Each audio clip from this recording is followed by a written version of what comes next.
ಗುರು ನಾವು ಇವತ್ತು ಬಂದಿರೋದು ದೊಡ್ಡಬಳ್ಳಾಪುರ ಹತ್ರ ಚನ್ನವನಹಳ್ಳಿ ಜಾತ್ರೆಗೆ ಬಂದಿದ್ದೀವಿ. 30 ವರ್ಷಗಳ ನಂತರ ಜಾತ್ರೆ ನಡೀತಿರೋದು ಗುರು. ಆ ಖುಷಿಗೆ ಎಲ್ಲರೂ ಡ್ಯಾನ್ಸ್ ಆಡ್ಕೊಂಡು ಕುಣಿತ ಹಾಕ್ಕೊಂಡು ಹೆಂಗೆ ಆಡ್ತಿದ್ದಾರಂದರೆ, ಅದರಲ್ಲೂ ವಯಸ್ಸಾದರೂ ನೋಡಬೇಕಾಗಿತ್ತು ನೀವು ಗುರು. ಹೆಂಗೆ ಡ್ಯಾನ್ಸ್ ಆಡ್ತಿದ್ದಾರಂದರೆ ನೋಡಿ ಗುರು, ನೀವು ನೋಡಿ ಒಂದ್ಸತಿ ನೋಡಿ ಹೆಂಗೆ.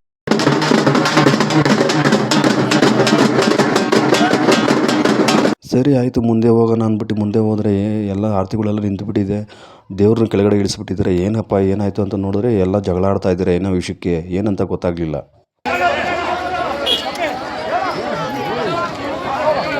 ಅಂತೂ ಇಂತೂ ಹೆಂಗೋ ಜಗಳ ನಿಂತೋದ್ಮೇಲೆ ಎಲ್ಲರೂ ಮುಂದೆ ಹೋದರು. ಅದಾದಮೇಲೆ ಮಾರಮ್ಮ ದೇವಸ್ಥಾನ ಹತ್ರ ಹೋದ್ರಿ.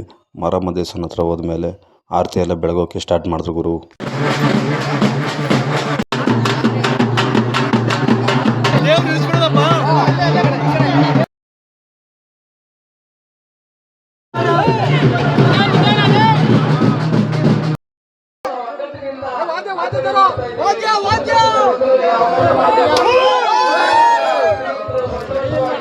ಅಂತೂ ಇಂತೂ ಜಾತ್ರೆ ಅಂತೂ ಮುಗೀತು ಗುರು. 30 ವರ್ಷ ಆದಮೇಲೆ ನಡೆದಿತ್ತಂತೂ ತುಂಬಾ ಖುಷಿ ಆಯಿತು. ಜನಗಳಂತೂ ತುಂಬಾ ಖುಷಿಯಾಗಿದ್ದರು. ನಾವು ಚಿಕ್ಕ ವಯಸ್ಸಲ್ಲಿದ್ದಾಗ ನಾವು ಜಾತ್ರೆ ನೋಡಿರಿತ್ತು, ಇವಾಗ ನೋಡಿರೋದಂತೂ ತುಂಬಾ ಖುಷಿ ಆಗ್ತಿದೆ. ಈ ವಿಡಿಯೋ ಇಷ್ಟ ಆಗಿದ್ರೆ ಲೈಕ್ ಮಾಡಿ, ಶೇರ್ ಮಾಡಿ, ಆದಷ್ಟು ಫಾಲೋ ಆಗಿ ಫ್ರೆಂಡ್ಸ್.